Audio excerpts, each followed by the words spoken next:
The humble fighting game has a long history of releasing characters who make people say, well, that guy's obviously bullshit. My first experience of this was Street Fighter II's Vega. The guy's got knives on his hands, and all Ken has is a particularly strong brow game. Cross over to Tekken and Yoshimitsu's bringing a sword to a fist fight, and even in Smash, Samus has a gun in her arm, whilst Donkey Kong is really just a wild animal.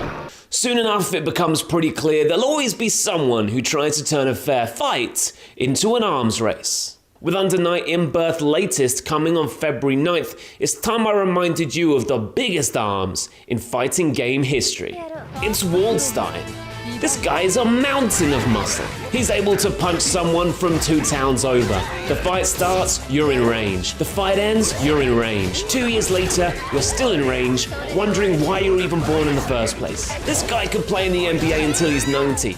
Dunking in one end, defending in the other without even moving his feet, rendering the entire sport netball. WALDSTEIN has never been beaten at arm wrestling because no one can reach his arms. This guy wins gold at every Olympics just for showing up. Shot put, he owns it. Boxing, he owns it. Taekwondo, Taekwondo. And how does he prepare?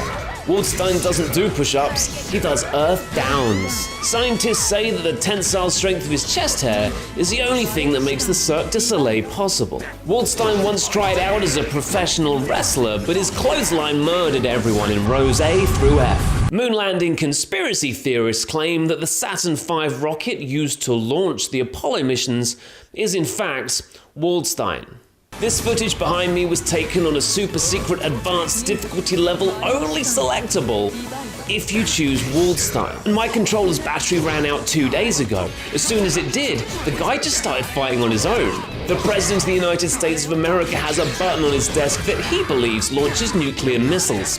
In fact, it launches WALDSTEIN. And finally, you may have noticed, he has a case of conjunctivitis so advanced, you'd need private health insurance just to stand in the same room as him. So with someone like WALDSTEIN and a roster of also-rans, why pick up a newer version of the game with more characters? One name, 2 syllables, Mika. Check this girl out. She has machines for arms, like Optimus Prime or Megatron, but flesh and blood for a body, like Bruce Lee or Arnold Schwarzenegger. Mathematically, she's Megatron times Schwarzenegger.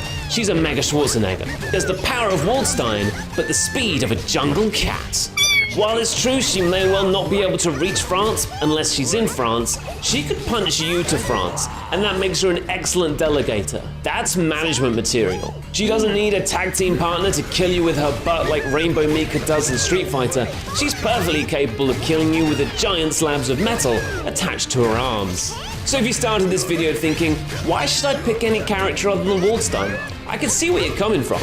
If nothing else, she doesn't have conjunctivitis. Thanks a million for watching this video, guys. I got sent a code for Under Night In-Birth latest a couple weeks before launch, and I knew immediately there was absolutely no time to get good enough to give you a proper hands-on, so I decided to make something stupid instead. Give me a thumbs up, leave a comment if there's a game that you'd really love to see me play, and hopefully I'll get around to it, and I'll see you very soon. Bye.